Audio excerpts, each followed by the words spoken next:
Chers auditeurs, merci d'être à l'écoute de Rewmi FM. Bonjour et bienvenue dans ce grand oral du 15 juin 2019. C'est toujours un plaisir pour moi de vous retrouver. C'en est un autre de recevoir ce matin le leader du mouvement Claire Vision Guindi Askan Wi, Clédor Sène. Bonjour et nous nous excusons d'abord auprès de nos auditeurs et auditrices pour ce retard indépendant de notre volonté. Bienvenue sur ce plateau du grand oral. Merci et bonjour à vous et à tous les auditeurs de Rewmi FM. Alors, sans plus tarder, nous allons découvrir notre invité de ce matin, le leader du mouvement Claire Vision Guindi Askan Wi, Clédor Sène, que nous recevons sur ce plateau du grand oral. En attendant donc le portrait avec Elisabeth Diatta. C'est bon, nous l'écoutons. Clédor Sène est né et grandi à Dakar, à la Rutière précisément, où il a fait son cursus préscolaire moyen secondaire avant d'atterrir à la faculté des sciences économiques. Cette formation à l'UCAD n'aboutira pas car Clédor Sène va l'interrompre pour faire l'informatique. Le leader du mouvement Claire Vision est également moniteur de collectivité éducative, breveté d'anglais. Il a eu son BTS en comptabilité analyste, programmeur en informatique de gestion. Clédor Sène s'est aussi formé en neurolinguistique et se dit très polyvalent en auto-formation. Il ne se fait pas de limites, il aime découvrir tout ce qui l'intéresse. Il a eu à visiter plusieurs pays, notamment d'Afrique et de l'Europe, à cause du travail de son père qui se déplaçait souvent. Ce passionné de cuisine est marié et père de 4 enfants. Merci Elisabeth Diatta pour cette présentation assez brève de notre invité de ce matin, Clédor Sène, leader du mouvement Claire Vision Guindi Askan Wi. Alors, que dites-vous de ce portrait? Oui, ce portrait reflète assez bien mon parcours et mon cursus, quoiqu'un portrait ne soit jamais complet. Mais c'est une bonne photographie de la personne. L'essentiel a été dit, disons. Merci donc à Elisabeth Diatta pour ce portrait. Je rappelle que nous recevons Clédor Sène de Claire Vision Guindi Askan Wi. Il est le leader de ce mouvement. Alors, au devant de l'actualité depuis quelques jours, Clédor Sène, les contrats pétroliers ou la gestion de nos ressources pétrolières et gazières, quand même des polémiques qui ont surgi depuis assez longtemps, qui ont été peut-être accentués ces derniers jours par le reportage de BBC sur Aliou Sall, dénommé un scandale à 10 milliards de dollars. Alors, depuis quand ça a commencé? Parlez-nous en fait du début de ce problème, entre guillemets, si on peut l'appeler ainsi. Mais cela a commencé depuis 2012, parce que en fait de scandale, on en a extirpé un seul, qui fait l'objet de toute cette controverse et de tout cet tintamarre, parce que le frère du président est impliqué et à un degré premier le président lui-même. Donc pour parler de ce cas spécifique de Petrotim, il a commencé en 2012 sous Wade, alors que Karim était ministre de l'énergie. A été signé un contrat avec Petrotim qui n'avait pas été validé, parce qu'un contrat est validé par un décret d'approbation, janvier 2012. Survient après une alternance au cours de laquelle le premier acte du président Macky Sall, qui avait prêté serment le mois d'avril, il avait dès le mois de mai commandité une enquête de l'inspection générale d'État sur le contrat signé avec Petrotim. En 2012. Karim. Ouais, c'est le ministre en charge de l'énergie qui signe les contrats. Donc, on n'a pas eu le temps de mettre en application. Il n'y a pas eu de décret d'approbation. Parce que la loi dit que le contrat entre en vigueur à la publication du décret d'approbation. Même pas à la signature, mais à la publication du décret d'approbation. Donc, et pourquoi ce décret n'a pas été pris? Je ne sais pas, parce que il y avait une controverse entre deux postulants, Tullow Oil et Petrotim Limited. Petrotim, déjà. Donc il y avait une suspicion du ministre en charge de l'énergie d'alors qui avait essayé de bloquer, ce qui lui a valu des incompréhensions et des problèmes crypto-personnels avec Franck Timis lui-même. Et quand le président Macky Sall est venu aux affaires, Franck Timis a mis Aliou Sall dans son cartable, ce qui a facilité l'obtention de ce permis en contravention de nos textes de référence et de notre code pétrolier. Donc c'est ça la genèse de l'affaire. Donc au mois de mai, le président Macky Sall commandite une enquête de l'inspection générale d'État, pensant que l'ex-ministre en charge de l'énergie était mouillé parce qu'il y avait un bonus de signature de 2 fois 1,5 milliard qui avait été versé par Tullow Oil, c'est-à-dire 3 milliards. Mais après vérification, ce montant était dans les comptes de Petrosen à Paris, GBS Paris. D'accord. Donc, ce n'est pas ce qu'il pensait. Donc, Karim n'y gagnait rien. Mais non. C'était dans les comptes de Petrosen. Okay. C'est pour ça qu'on a recommandé même des poursuites à l'endroit de ce directeur. Parce que selon le décret d'application du Code pétrolier de 1998, le bonus de signature a été supprimé depuis 1986. Il n'existe pas légalement. D'accord. On a continué à l'insérer dans les contrats jusqu'à l'adoption du Code pétrolier nouveau de 2018. Donc, voici la genèse de cette affaire. Donc, le président Macky Sall, après avoir commandité cette enquête de l'IGE, a fait fi des conclusions de l'IGE. C'est de ce rapport dont il est question aujourd'hui. C'est de ce rapport dont il est question aujourd'hui, oui. qui est très controversé d'ailleurs. Soit il existe, soit il n'existe pas, soit on l'a reçu ou on ne l'a pas reçu.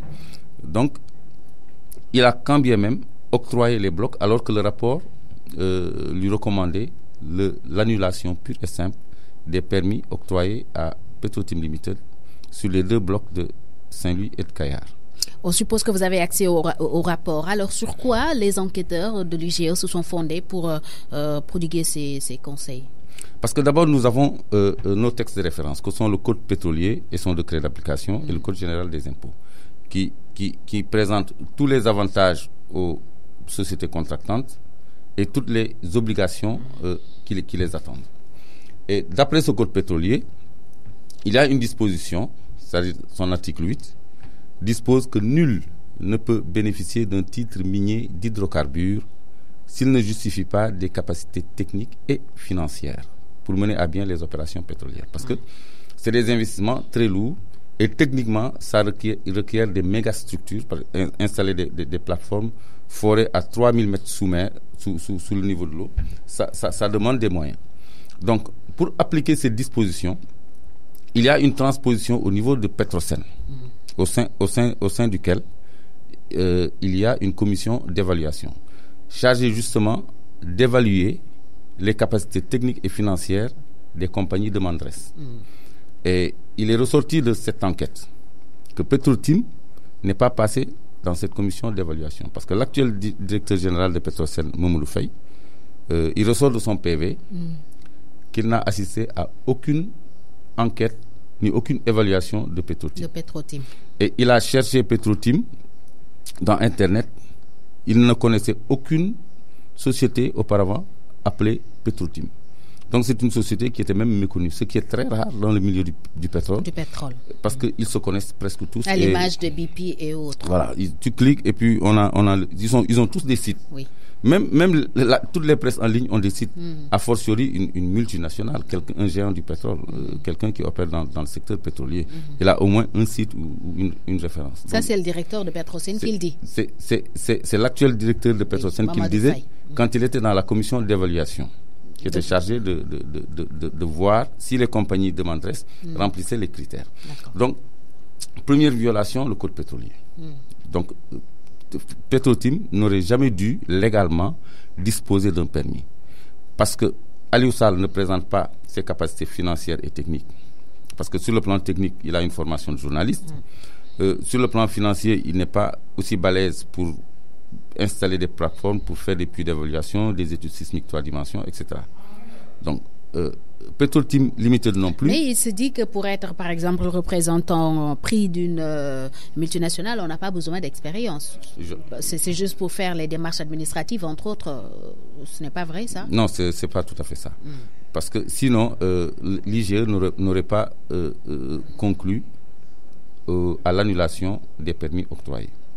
Donc, Aliou Sall n'en présente pas les critères, mais on parle de la personne morale même de Petrotim Limited, qui est née en 2012 et qui ne pouvait se prévaloir d'aucune expérience antérieure, parce que le contrat c'était 2012, le décret c'était 2012. Alors, de quelle expérience pouvait se prévaloir Petrotim Limited? Aucune. Donc, voilà 2 dispositions qui ont été violées. Malgré tout, le permis a été octroyé. Et pourquoi ça fait l'objet de tant de polémiques et de tintamarre? C'est parce que le frère du président est dans la joint venture. dans l'actionnariat. Et c'est le président qui a validé le contrat après enquête, en sachant que son frère était dedans. Et 21 jours après le 19 juin, date de signature de ces deux décrets, M. Aliou Sall a créé une société, une filiale de Petrotim Limited, qui s'appelle Petrotim Sénégal, et qui a ses bureaux ici aux Almadies, et une société anonyme unipersonnelle, une SAU. Donc le président a fait des recommandations de l'IGE. Tout à fait. Et peut-être qu'il n'a pas reçu le rapport, comme on le dit. Non, ça ne peut pas être peut-être. C'est impossible qu'il n'ait pas reçu le rapport. Ah oui? Et leur défense ne résiste pas à l'analyse, parce que son conseil en com nous a servi que le président n'aurait pas reçu ce rapport. À sa suite, le procureur lui-même nous a servi aussi que l'autorité n'avait pas reçu ce rapport. Alors que nous tous, nous l'avons. C'est un rapport qui date de 2012. C'est 7 ans après. Il n'est pas parvenu au président de la République, malgré l'ordre de mission bien clair et référencé qui est signé de la présidence pour instruire l'IGE d'ouvrir une enquête à ce domaine. Donc, le rapport lui Qui plus est, l'IGE est logé à la présidence. À la présidence, à quelques mètres du bureau de Macky Sall, du président Macky Sall. Donc, c'est trop fort le café de nous servir que le président n'aurait pas reçu le rapport. Parce que nous, on ne peut pas être plus informés que le président à ce sujet, parce que nous avons tous le rapport. Ah oui. Et le président, non. Il l'aurait au moins vu à travers les réseaux sociaux. Première chose qui s'effondre. Mais il y a quelques années, la présidence a publié un communiqué comme quoi un rapport avait été subtilisé dans les locaux de l'inspection générale d'État. Et quiconque se trouverait avec ce rapport serait poursuivi pour vol de documents estampillés secrets. Et quiconque en exploitait des extraits serait inculpé pour recel de documents estampillés secrets. Ça, c'était un communiqué de la présidence. Ça aussi, vous n'y croyez pas? Si, j'y crois. Enfin, le rapport a disparu à la présidence, en fait. D'accord. Alors, donc, c'est pour ça qu'ils ont fait ce communiqué pour menacer les détenteurs de ce document. De ce rapport. Et après cela, mais hier, dans un débat, quelqu'un de la mouvance me dit la nouvelle stratégie, c'est-à-dire l'antidatage. Il a soutenu que le président aurait reçu le rapport 4 mois après. Donc, tout cela ne se tient pas. Donc, nous, on ne peut pas... Est-ce une voix autorisée qui a dit ça? Une voix autorisée qui est dans la mouvance. Une voix autorisée qui est dans la mouvance. Je ne sais pas s'il est correct de le citer, mais c'est quelqu'un qui est de l'APR, qui est dans la mouvance, qui l'a soutenu. D'accord. Maintenant, face à ce rapport, quelle a été la responsabilité du ministre des Mines d'alors, Aly Ngouille Ndiaye, qui gère aujourd'hui l'intérieur? Parce que lui aussi, il a été voilà, cité il ressort de ce rapport et de tout le dossier que le décret d'approbation a été pris sur la base d'un rapport de présentation, parce que le rapport de présentation est au décret, ce que l'exposé des motifs est au projet de loi, parce que le rapport de présentation était simplement fallacieux, parce que présentant Petrotim comme quelqu'un qui avait beaucoup d'expérience et toutes les garanties qu'exigeait ce travail de recherche et d'exploitation pétrolière, ce qui n'est pas conforme à la vérité et à la réalité. Donc, c'est sur la base de ce rapport fallacieux que son nom a été cité, parce que c'est ce qui a couvert et permis l'approbation du contrat. Donc, il est dans la chaîne de responsabilité, le ministre de l'époque, M. Aly Ngouille Ndiaye, actuel ministre de l'Intérieur, et de même que le président, qui d'abord est un initié, parce qu'on parle de conflit d'intérêts, parce que son frère est dans la joint venture. Mais il y a aussi un délit d'initié, parce que lui, il a été quand même directeur de la base de données de Petrosen. Là où se trouvent tous les relevés sismiques, tous les échantillons, toutes les informations concernant la ressource en matière d'hydrocarbures. Après ça, il est devenu directeur de Petrosen lui-même. Donc, il gérait tout, les commissions d'évaluation, les commissions de négociation et tout. Et il en sait plus que les autres. Plus que tout le monde, plus que tout le monde. Et après, il est passé ministre de l'énergie et des mines. Donc, présentateur des rapports motivant les décrets.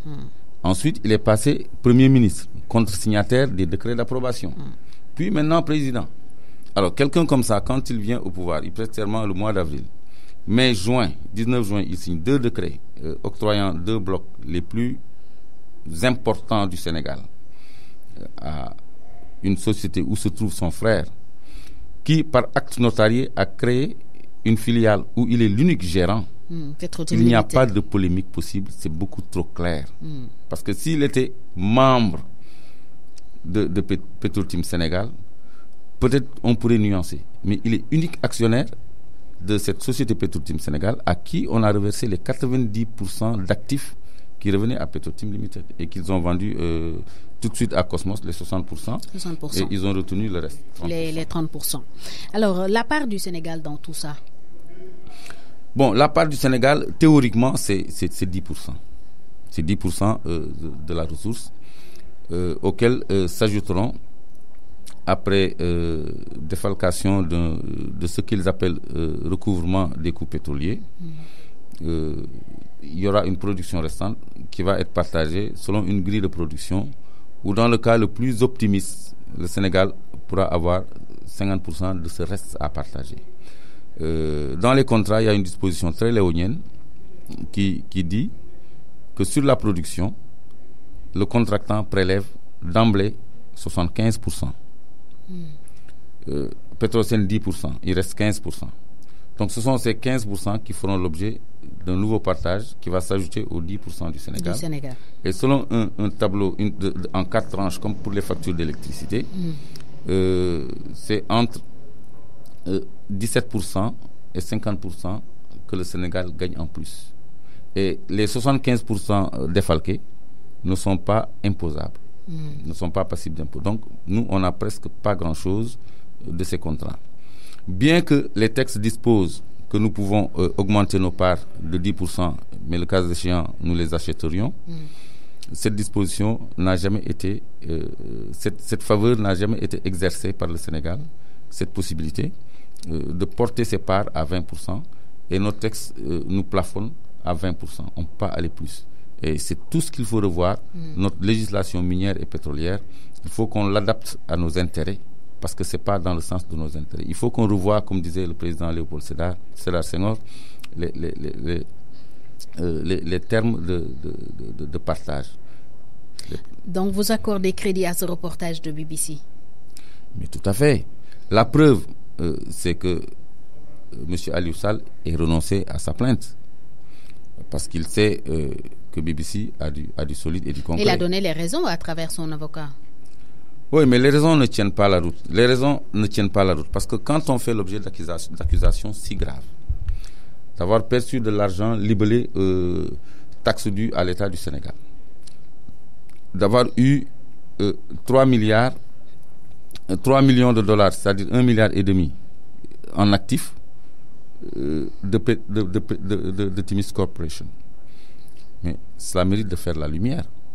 Un démenti formel peut être apporté à ces allégations, et aussi une plainte en bonne et due forme pour diffamation.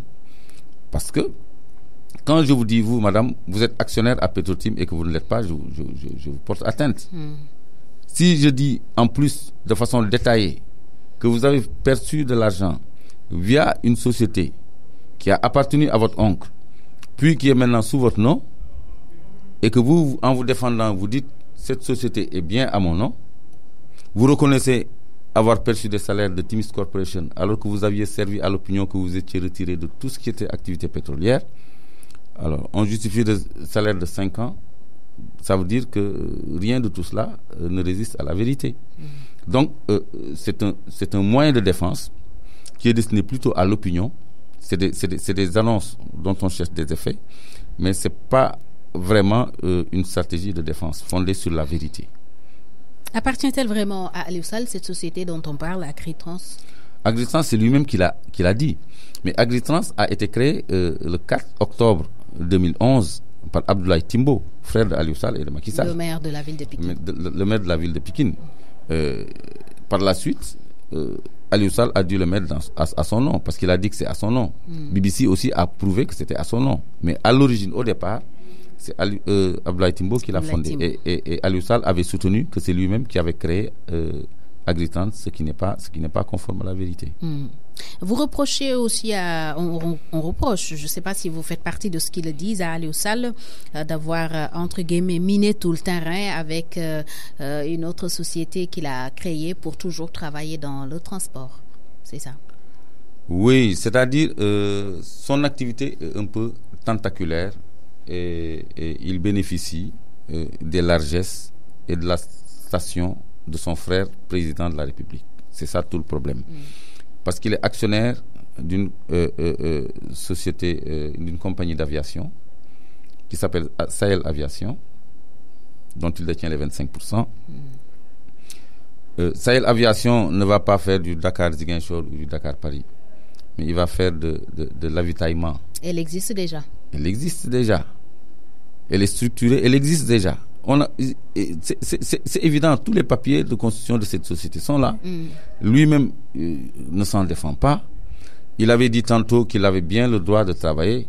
C'est pas parce qu'il était le frère du président qu'il n'avait pas le droit de faire du business. Ça, on lui concède. Oui. Mais quand même, disposer d'une compagnie d'aviation en un temps record comme ça pose un problème d'enrichissement illicite. Comme on a accusé Karim d'avoir utilisé l'avion de Abbas Jaber, seulement on lui a même attribué la paternalité de cet avion, mais quelqu'un qui a une compagnie en plus, c'est beaucoup plus énorme. Donc, il va s'inscrire dans ce qu'on appelle comment on appelle le contenu local, c'est-à-dire les activités parapétrolières qui accompagnent l'exploitation. Ici au Sénégal. Donc, parce qu'il y a beaucoup d'opportunités à saisir. Et lui, il a une longueur d'avance parce qu'il est initié, son frère est initié, ils savent. Ils ont déjà des contrats qu'on ne peut pas remettre en cause, qui sont déjà avalisés, parce que le Sénégal a signé, le président Macky Sall, la FID, la Final Investment Decision, où tous les contrats d'ingénierie et de services sont validés.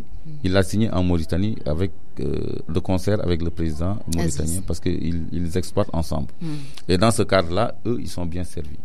Donc, il a cette compagnie d'aviation, mais en plus, il est le directeur de notre caisse de dépôts et consignations. Parce que la caisse de dépôts et consignations est un peu mal connue du grand public, parce que c'est en fait la banque de l'État. Le Trésor, c'est pas la banque de l'État. Le Trésor, on l'approvisionne.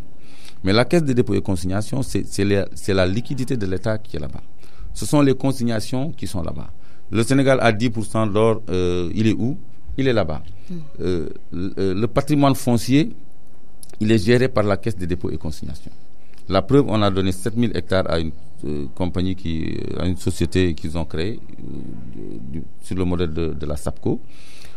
Pour aménager un nouveau pôle urbain au Lac Rose. C'est 7000 hectares. C'est géré par la Caisse de dépôt et consignation. À Sébikotane, ils ont un programme de 5000 logements. Donc, ils ont beaucoup trop de prérogatives.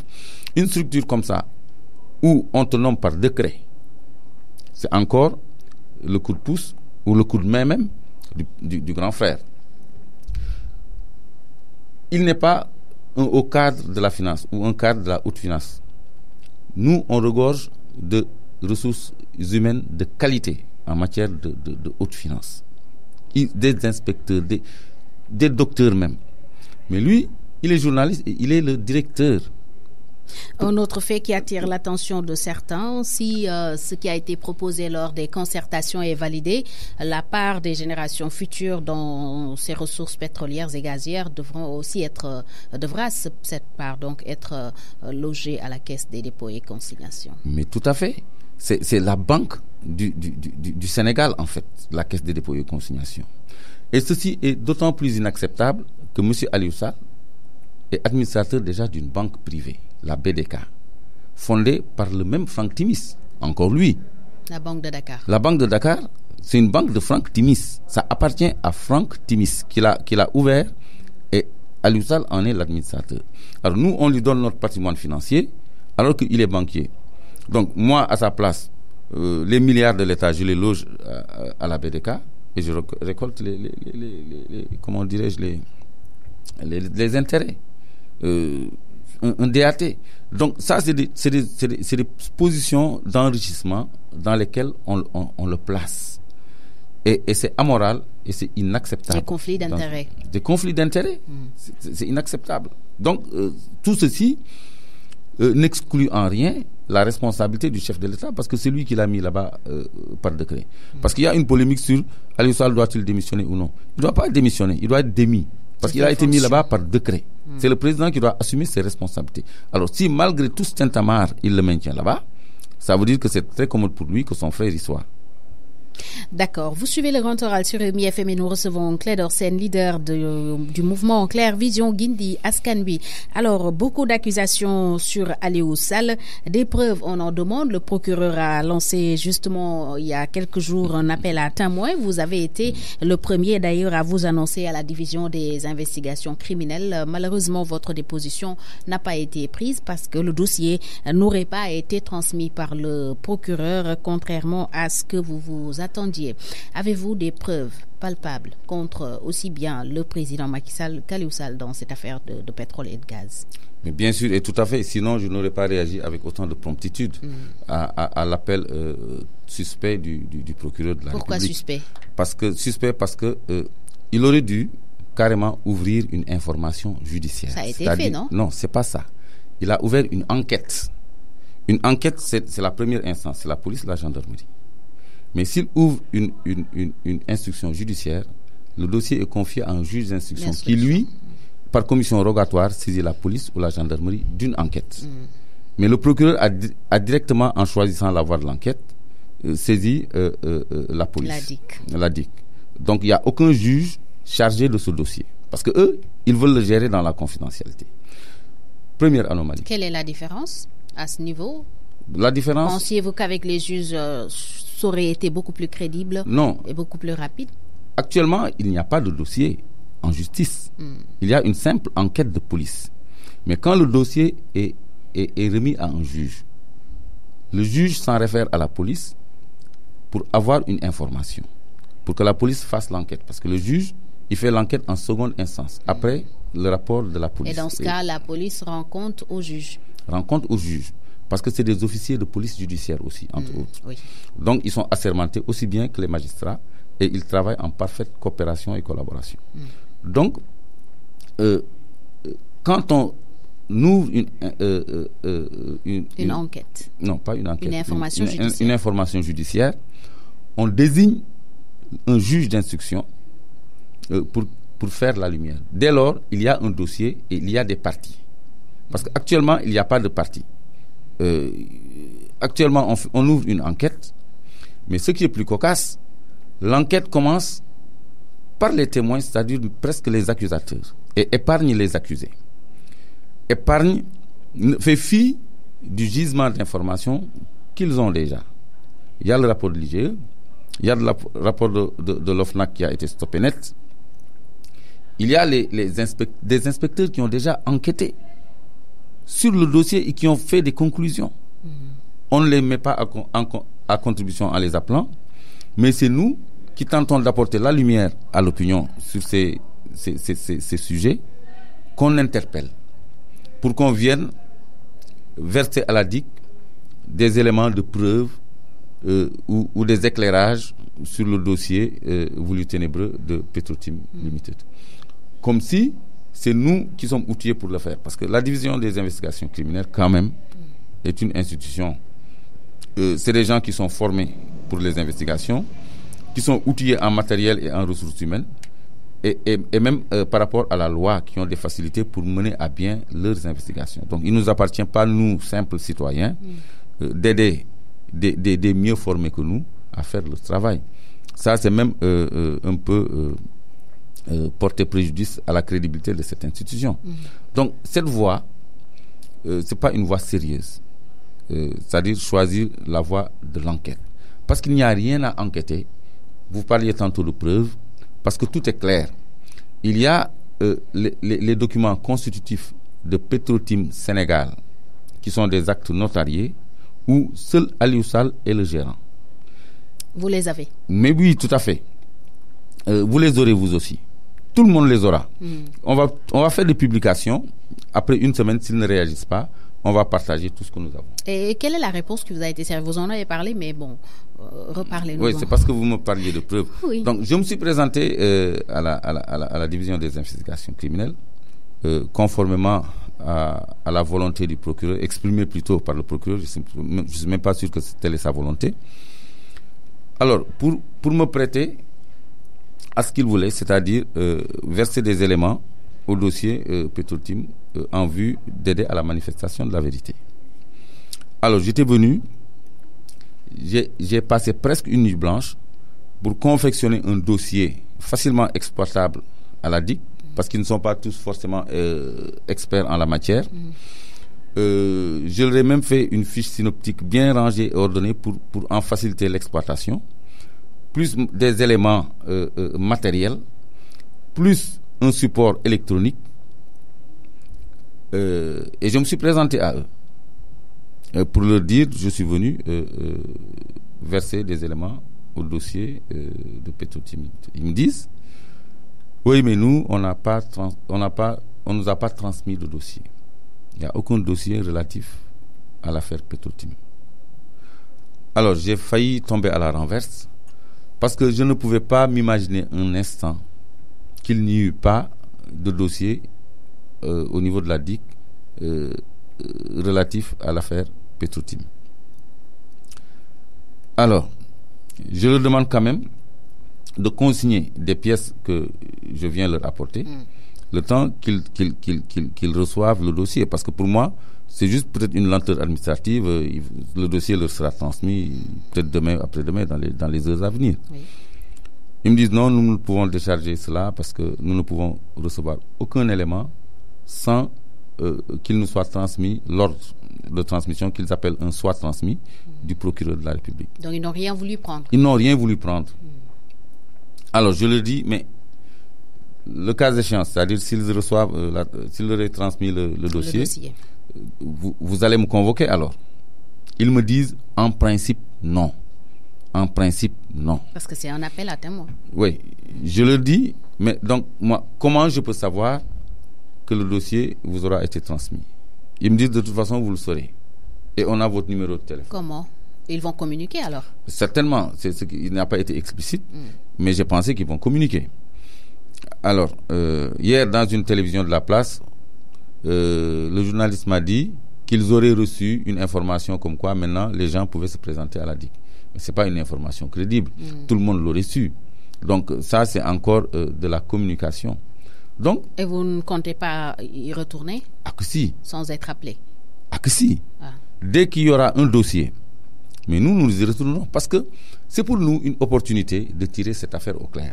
Parce mais que vous dites déjà que si dans une semaine ils ne réagissent pas, vous allez publier ces dossiers. Oui, parce que ce sera de la mauvaise foi. Parce qu'on garde toujours espoir qu'une affaire va être instruite. Et on requiert même du procureur de la République, en lieu et place de l'enquête, qu'il ouvre une information judiciaire carrément. Parce que l'affaire est très grave. L'affaire doit être connue de la justice. Mais votre ultimatum, c'est une semaine. Oui. Qui démarre lundi. Oui. Donc pour nous, c'était une opportunité. Parce que on a voulu attaquer les deux décrets en annulation devant la Cour suprême. Mais il y avait des délais de prescription parce que c'est depuis 2012. Oui. Donc on devait s'attaquer aux effets de ce décret. Donc nos avocats étaient en train d'étudier des formules pour valider une option. Et de toute façon, quelle que soit l'option validée, on a vu que ça prendrait du temps. Mais il est toujours possible pour le Sénégal de revenir sur ce qui a été signé. Ah oui, parce que l'IGE l'a recommandé. Il y a une violation du code pétrolier et partant une invalidation du contrat. Donc, nous nous acheminerions vers une procédure qui tirerait en longueur. Maintenant, si le procureur de la République, qui est maître des poursuites, décidait d'ouvrir une information judiciaire, ce serait une opportunité pour nous, d'abord, de verser nos pièces au dossier et de nous constituer partie civile. Parce que la Constitution, qui est la mère des lois, dispose que les ressources naturelles appartiennent au peuple. Oui. Avant, c'était appartient à l'État, maintenant, c'est appartient au peuple. Depuis le référendum de 2016. Voilà.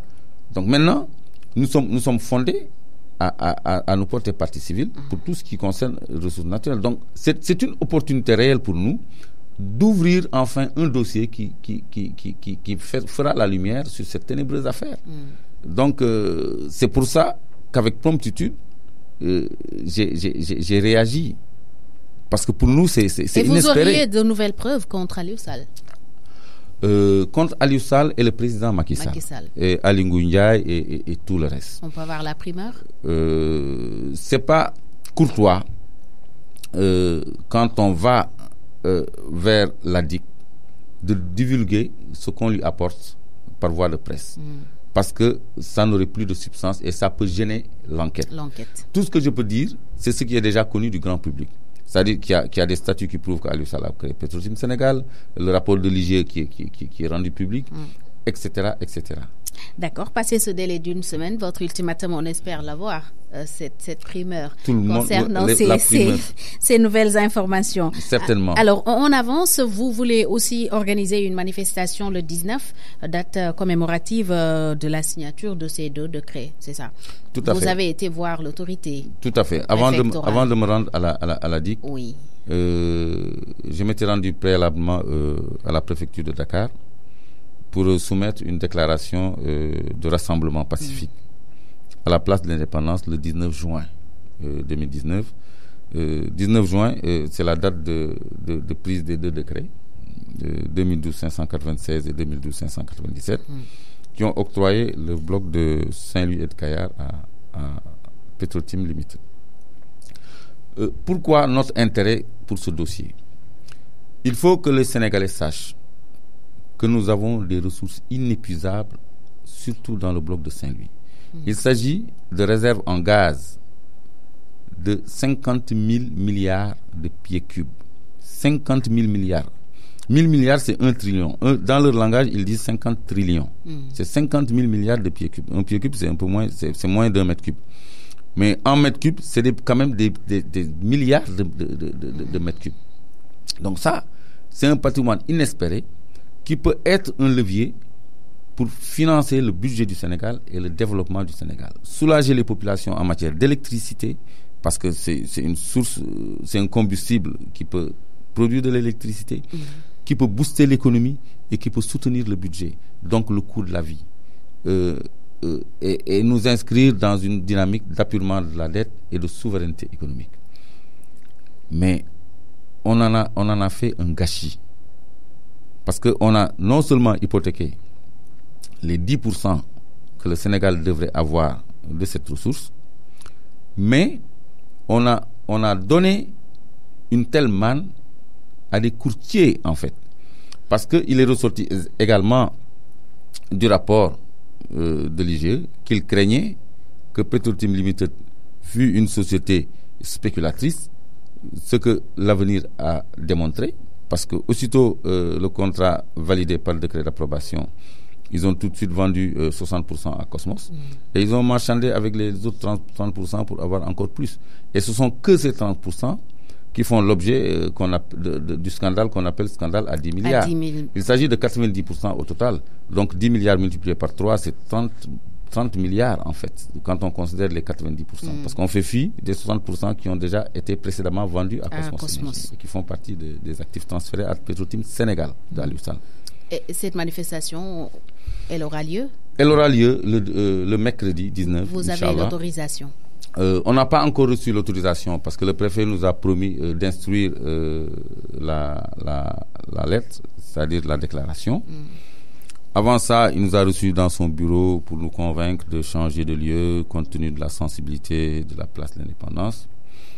De notre part, on lui a offert aussi des garanties de responsabilité, de pacifisme et tout. On lui a rappelé que le Sénégal était quand même un pays démocratique et qu'on peut faire des manifestations même sans occuper la voie publique, parce qu'il y a une place centrale là-bas qui est la place de l'indépendance. Si on s'y regroupe, parce que c'est pas une marche, on n'empiétera pas même sur la voie publique. Si l'autorité brandit une interdiction comme hier, vous pensez faire du forcing? Non, on en prendra acte parce que un arrêté préfectoral ne peut pas être au-dessus de la Constitution. Parce que ce qui s'est passé hier est très déplorable et attentatoire aux libertés. Parce que ces libertés sont consacrées par la Constitution. Un arrêté préfectoral ne doit pas le mettre en cause, sauf qu'il soit motivé. Parce que la motivation, sempiternelle motivation, c'est risque de trouble à l'ordre public. Ça, c'est trop vague. Le trouble à l'ordre public est occasionné par les interdictions. Parce qu'on ne peut pas spolier un patrimoine et qu'il se pose un débat national à ce sujet, alimenté par un documentaire qui a fait tache d'huile, et qu'on interdise aux gens de s'exprimer sur le sujet.